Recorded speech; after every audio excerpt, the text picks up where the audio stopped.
Hi friends, welcome to my channel Sairam competitive exams. ఇంకా channel ఎవరైనా subscribe చేసుకుంటే subscribe చేసుకోండి, లైక్ చేయండి, షేర్ చేయండి. ఈరోజు ఉద్యోగ వార్తల గురించి తెలుసుకుందాం. ఎన్నికల విధులకు గైర్హాజరైన ఉద్యోగుల సస్పెన్షన్ ఎత్తివేయాలి.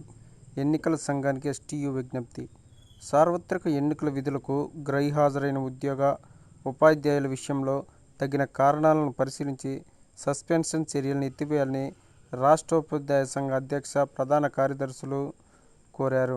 బుధవారం ఎస్టీయూ ప్రధాన కార్యవర్గ సమావేశం విజయవాడ దాసరి భవన్లో నిర్వహించారు. వారు మాట్లాడుతూ దివ్యాంగులు, వితంతువులు, అనారోగ్య సమస్యతో బాధపడుతున్న ఉపాధ్యాయులు రిటర్నింగ్ అధికారులకు విన్నవించినా పట్టించుకోకపోవడంతోనే విధులకు గైర్హాజరయ్యే పరిస్థితి వచ్చిందన్నారు.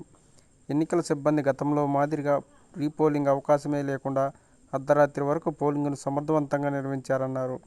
క్షేత్రస్థాయిలో పోలింగ్ సిబ్బంది కృషితోనే ఓటింగ్ శాతం పెరిగిందని తెలిపారు. వీటిని దృష్టిలో పెట్టుకుని సస్పెన్షన్ ఎత్తివేయాలని విజ్ఞప్తి చేశారు. అనంతరం జాయింట్ స్టాఫ్ కౌన్సిల్ నిర్ణయాల మేరకు పీఆర్సీ, డీఏ, సరెండర్ లీవులు, సిపిఎస్ఈ ఉద్యోగుల బకాయిలను వెంటనే చెల్లించాలని ప్రభుత్వాన్ని డిమాండ్ చేశారు. ఏపీ పీజీసెట్ 2024 ప్రవేశ పరీక్షలు ప్రారంభం. ఏపీ ఉన్నత విద్యామండలి ఆదేశాల మేరకు ఎస్వీయు ఆధ్వర్యంలోనే ఏపీ పీజీఈసెట్ 2024 ప్రవేశ పరీక్షలు బుధవారం ప్రారంభమయ్యాయి.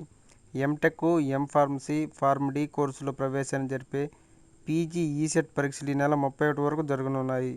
ఎస్వీయు వీసీ పరీక్షకు సంబంధించిన కోడ్ను పీజీఈసెట్ కార్యాలయంలో విడుదల చేశారు.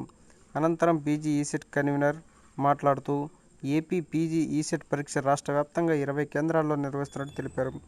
తొలి రోజు 5,095 మంది అభ్యర్థులు హాజరు కావాల్సి ఉండగా 82.11% మాత్రమే పరీక్షకు హాజరయ్యారని చెప్పారు. పాలిసెట్ కౌన్సిలింగ్ షెడ్యూల్ మార్పు. జూన్ 6న సర్టిఫికేట్ పరిశీలన. 7 నుంచి 10 వరకు ఆప్షన్ల నమోదు. ఎన్నికల కౌంటింగ్ నేపథ్యంలో పాలిసెట్ 2024 కౌన్సిలింగ్ షెడ్యూల్లో మార్పులు చేసినట్టు సాంకేతిక విద్యాశాఖ కమిషనర్ తెలిపారు. జూన్ మొదటి వారంలో ఓట్ల లెక్కింపు సందర్భంగా 3 రోజుల పాటు 144 సెక్షన్ అమల్లో ఉంటుందని, ఈ నేపథ్యంలో విద్యార్థులకు అసౌకర్యం కలగకుండా ఉండేలా పాలిసెట్ ప్రవేశాల ప్రక్రియలో మార్పులతో సవరణ నోటిఫికేషన్ బుధవారం విడుదల చేసినట్టు చెప్పారు. ఆమె మీడియాతో మాట్లాడుతూ ముందుగా ప్రకటించినట్టే ఫీజు చెల్లింపు, సర్టిఫికేట్ వెరిఫికేషన్ వంటి ఆన్లైన్ ప్రక్రియకు జూన్ 2 వరకు అవకాశం ఉందన్నారు. జూన్ 3న జరగాల్సిన సర్టిఫికేట్ పరిశీలన 6వ తేదీకి, ప్రత్యేక కేటగిరీ అభ్యర్థులు సైతం 6వ తేదీకి మార్చారన్నమాట. 7 నుంచి 10వ తేదీ వరకు ఆప్షన్లు నమోదు చేసుకోవాలన్నారు. 11న ఆప్షన్ మార్పులకు అవకాశం కల్పిస్తామన్నారు. 13న తుది సీట్లు కేటాయిస్తామని వివరించారు. 14 నుంచే రాష్ట్ర వ్యాప్తంగా తరగతులు ప్రారంభమవుతాయని, 19లోగా సీట్లు పొందిన విద్యార్థులు కళాశాలలో రిపోర్ట్ చేయాలని చెప్పారు. 2 వరకు సిపెట్ కోర్సులకు దరఖాస్తుల స్వీకరణ.